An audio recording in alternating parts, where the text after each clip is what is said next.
Wibi. Ya. Kali ini gue pengen cerita tentang perempuan yang ngelanggar pamali di pesantren yang mengakibatkan banyak kejadian horor yang nimpa dia. Aduh. Kita sebut aja perempuan ini namanya Aya ya. Aya ini dulu sebelum masuk pesantren tuh anaknya nakal dan gak bisa diatur. Sampai akhirnya kedua orang tuanya tuh meninggal karena sakit. Nah, sebelum meninggal, bapaknya tuh pengen banget Aya nih jadi penghafal Al-Quran. Awalnya si Aya tuh mikir dia tuh gak akan bisa jadi penghafal Al-Quran karena dia tuh sama sekali gak agamis. Bahkan dia tuh sering ninggalin sholat, terus juga ngerokok, bahkan sampai minum-minum juga. Tapi setelah dapet dukungan penuh dan diyakinin sama om dan tantenya, akhirnya Aya nih semangat dan yakin untuk masuk ke pesantren. Terus dia juga pengen jadi penghafal Al-Quran karena si Aya tuh ngerasa kalau cuma itu tuh yang bisa dia kasih ke orang tuanya. Aya nih punya temen namanya Uci. Mereka ini beda kamar dan komplek.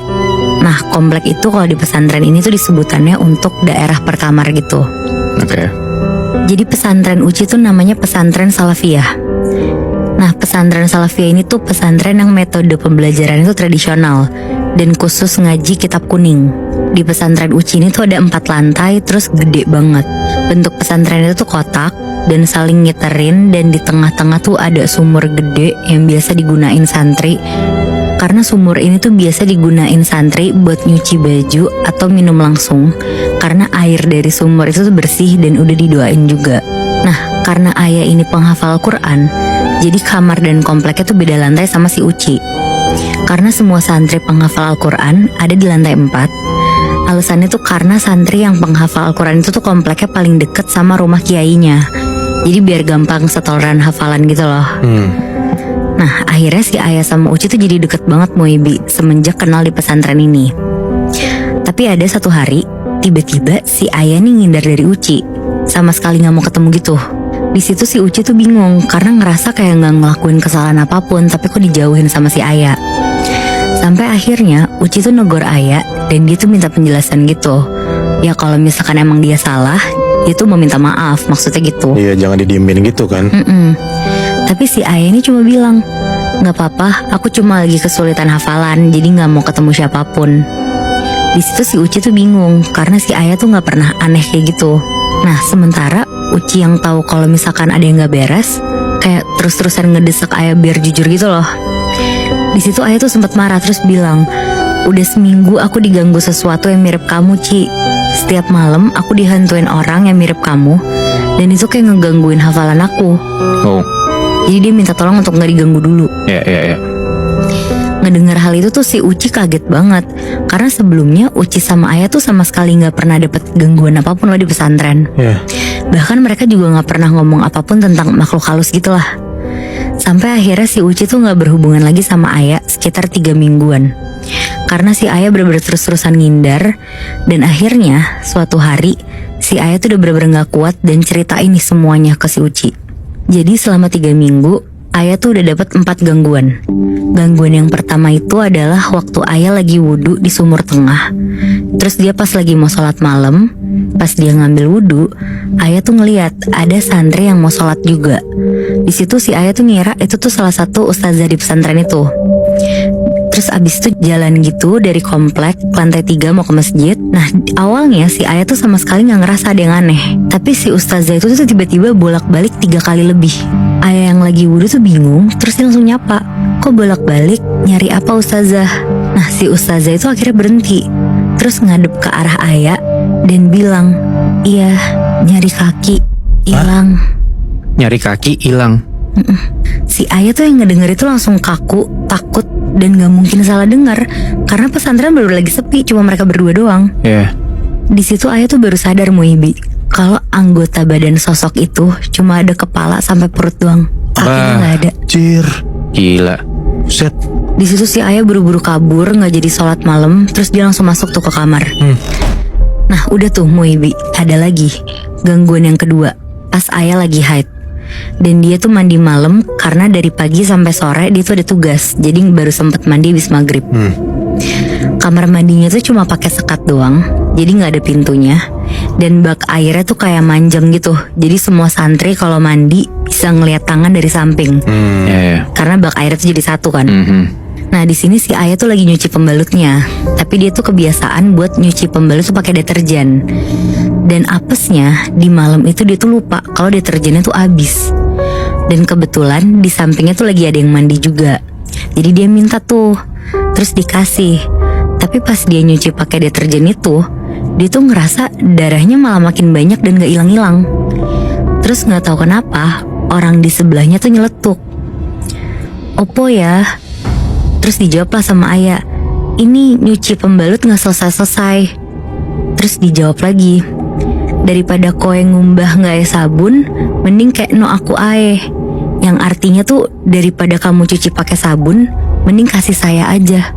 Wah, kasih apanya maksudnya? Pembalut yang ada darahnya banyak itu, Muy. Buat apa anjir kasih ya? Itu dia. Terus suaranya tuh kan tadi normal kan, kayak santri biasanya. Tiba-tiba tuh berubah jadi suara nenek-nenek, serak basah. Dan setelah ngomong gitu, nenek-nenek itu langsung ketawa. Aduh gila. Anjir. Di situ si Ayah ketakutan banget, terus langsung matung lah di tempat. Tapi suara sosok nenek-nenek itu tuh tiba-tiba muncul lagi, terus ngomong, "Sudah Mbak Ayah, saya udah mau selesai nih mandinya." Sampai disebut namanya Bi anjir. Dan itu masih suara yang nenek-nenek. Iya, Wah, anjir. tapi nggak lama suaranya berubah langsung jadi normal. Dan ketika orang sampingnya udah beneran selesai, si Ayah ngelihat orang di sebelah tuh santri biasa, santri baru. Gila. Aneh banget ya. Asli. Di situ dia tuh bener-bener ngerasa aneh, terus dia ketakutan banget. Dia tuh bingung kenapa kok bisa segitunya gitu. Tapi nggak sampai situ aja Muibi. Ada lagi di hari lain. Pas semua santri lagi pergi ke makam ziarah keluarga pesantren. Itu tuh kayak kegiatan rutin di setiap malam Jumat sore sekitar jam 4. Ayah sama temennya namanya Mbak Laila gak ikut karena dapat tugas untuk jaga Gus Adam. Nah Gus Adam tuh yang paling kecil di keluarga pesantren, umurnya sekitar 6 tahunan. Waktu itu Gus tuh lagi mandi sama Mbak Laila. Jadi si Ayah pergi ke kamar sebentar buat ganti baju karena bajunya kotor habis masak. Pas udah ganti, Ayah dengar kamarnya tuh kayak diketok. Pas dibuka, dia ngeliat ada anak kecil lari. Terus tiba-tiba pas sampai di pojokan, anak kecil tuh berhenti. Nah si Ayah karena ngeliat anak kecil, dia mikir kalau itu tuh si Gus Adam kan. Disamperin lah sama si Ayah. Terus si Gus Adam ini tuh berhenti, berdiri di tengah jalan, tapi cuma kayak kelihatan siluet aja karena lorongnya lagi gelap. Terus dipanggil lah, "Gus, sampun mandi jenengan." Artinya Gus udah selesai mandinya.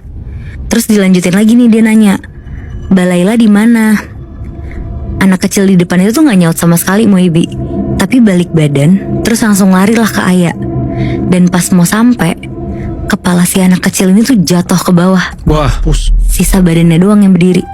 Anjir digangguin sama macam-macam makhluk halus ya? Iya bener. Nah di situ Ayah bener-bener langsung teriak keras banget, dia shock banget. Dan gak lama si Mbak Laila keluar ngegendong Gus Adam. Wah anjir. Nah jadi gangguan yang dialami Ayah tuh bermula karena dia ngelakuin pamali di pesantren. Pamalinya adalah santri yang hafalan Al-Quran tuh gak boleh hafalan di lantai 1 malam-malam. Karena kalau misalkan nekat hafalan Al-Quran di sana, santri yang hafalan itu tuh bakal digangguin sampai gak betah dan akhirnya keluar dari pesantren itu. Oh shit. Tapi si Ayah tahu nggak kalau misalnya emang yang harus ngafalin Al-Quran itu nggak boleh baca di lantai 1? Ayah gak tahu Muy. Oh apes juga berarti dong. Iya bener. Nah sampai suatu hari si Ayah ini tuh terpaksa harus hafalan di lantai 1. Karena si Ayah tuh gak bisa hafalan di kompleknya sendiri, karena dapat pesan dari Kiai kalau anak Kiai yang kecil tuh lagi sakit. Jadi si Kiai ini tuh pesan gak boleh bikin gaduh karena anaknya lagi sakit itu. Takutnya nanti kebangun terus nangis. Jadi dia hafalan di lantai 1 yang mana itu sepi lah ya. Bener. Jadi gak ganggu orang gitu. Oke, terus? Karena si Ayah takut dimarahin, bener kata lo Bi, dia akhirnya ke lantai 1. Karena si Ayah ini tipe yang kalau hafalan tuh harus keras suaranya. Tapi dia sekarang posisi udah tahu nih kalau di lantai 1 tuh gak boleh. Belum, dia belum tahu Oh juga. dia gak tahu. Dia masih belum tahu. Oke, terus. Nah jadilah dia hafalan di lantai 2 dulu nih awalnya. Tapi pas dia sampai di lantai 2, waktu itu tuh lantai komplek pada direnovasi. Jadi lantainya tuh kayak diganti ulang dan dicat ulang gitu. Jadi gak nyaman nih si Ayah kalau misalkan mau hafalan di situ. Akhirnya dia hafalan lah ke lantai 1 nih. Nah akhirnya si Ayah tuh bangun sekitar jam 1 pagi. Pakai mukena, dia bawa Al-Qurannya, terus dia turun ke lantai 1. Dia duduk di tangga untuk hafalan. Keadaannya di situ semuanya sepi, nggak ada yang bangun karena ada peraturan tuh di pesantren tuh. Jam 10 malam harus steril dan nggak boleh ada yang keluar dari kamar.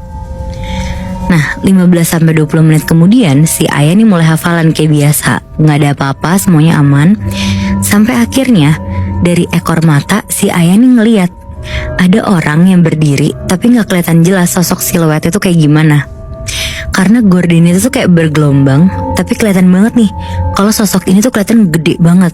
Dari balik gorden itu? Iya. Oke. Di situ si ayah tuh mikirnya itu salah satu santri. Tapi makin lama bayangan itu tuh makin kecil. Berarti ya makin deket kan siluetnya. Nah pas ayah nengok, siluet itu tuh kayak duduk dan ada cepolan kayak di rambutnya gitu, di rambut atasnya. Ayah sebenarnya udah takut tuh di situ, tapi udah nanggung lah hafalannya dikit lagi selesai. Dan ayah juga mikir udah nggak ada tempat lain lagi buat hafalan. Terus akhirnya si ayah lanjut hafalan. Kali ini hafalan tuh agak keras. Tapi semakin keras di hafalan, ayah tuh ngerasa sosok ini tuh ikutan hafalan dan ngaji bareng sama dia. Wah gila. Udah 20 menit hafalan, dia makin gak fokus. Ayah akhirnya tetap ngaji tuh. Dan beneran sosok ini ikutan hafalan dan ngaji.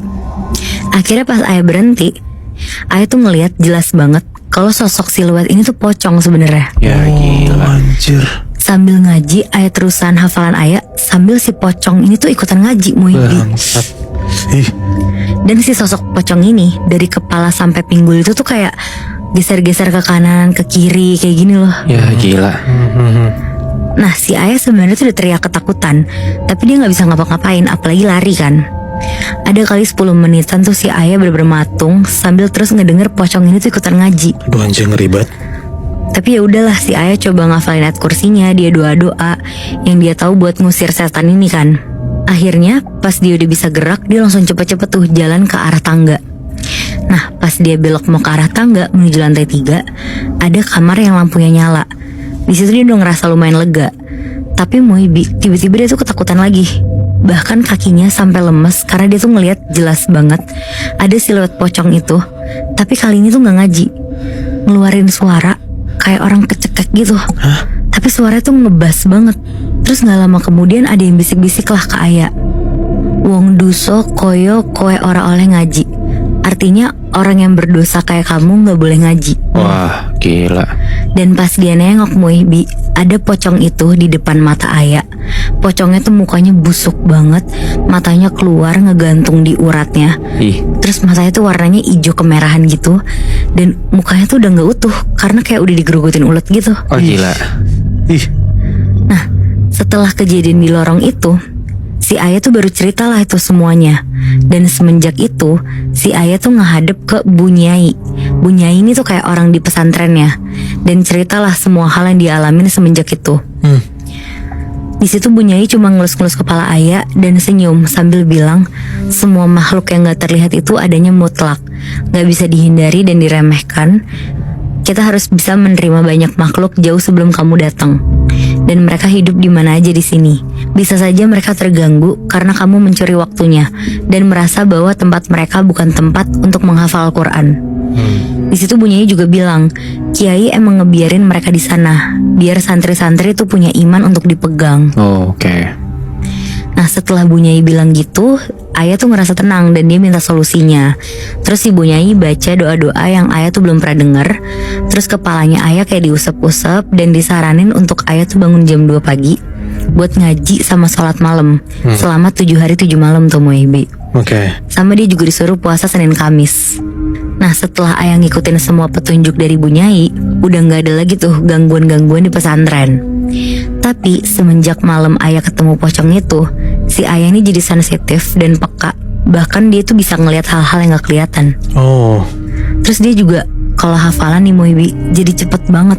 Kalau biasanya dia setoran hafalan 3 lembar ke si Kiai, sekarang tuh si ayah udah bisa setoran hafalan 7-8 lembar ke Kiai setiap harinya. Wow. Oh, berarti sebenarnya after dia ngelihat masuk makhluk halus itu ya, ada sisi positifnya, ada sisi negatifnya ya? Benar. Bener. Oh. Benar-benar. Gue juga ngeliatnya kayak kalau misalkan lu dikasih tahu nih, ya udah nggak apa-apa, banyak makhluk di pesantren itu untuk ningkatin iman lu ya. Iya. Cuman agak ekstrim juga sih.